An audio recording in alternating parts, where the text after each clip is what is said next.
הגענו למוס אוקס פארם, שמגדלים פה כל מיני בעלי חיים שדומים לממוטות שהיו פעם.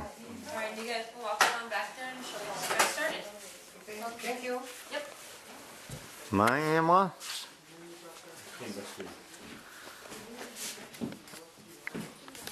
Have been found as far south as Kentucky in America and the south of France.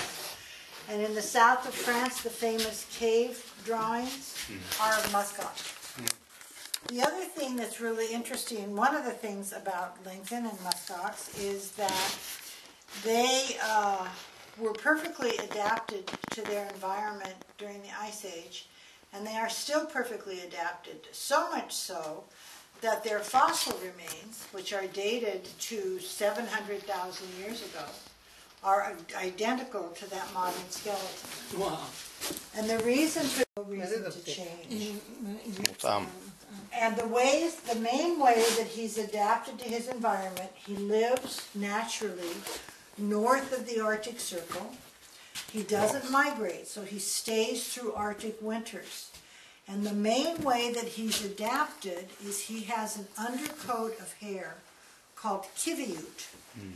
And that's why we raise him, is for the kiviute. He sheds it every year and grows it fresh for the following winter. And this is what kiviute feels like.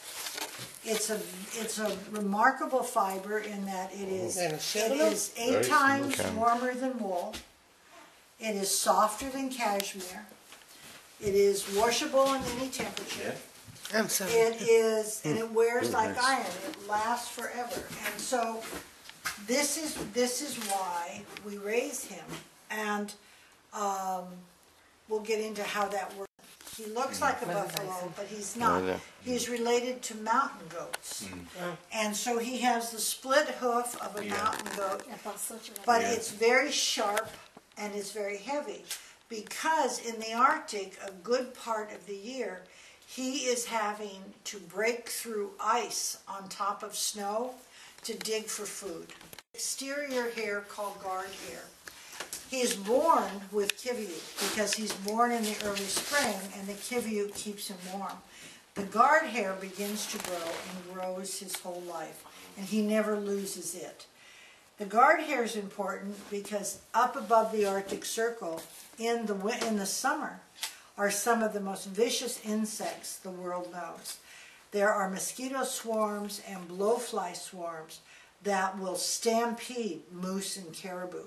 They're that bad. They don't bother him at all. They cannot penetrate this hair. So he just goes on munching. That's what he does. His only defense is he doesn't bite and he doesn't kick.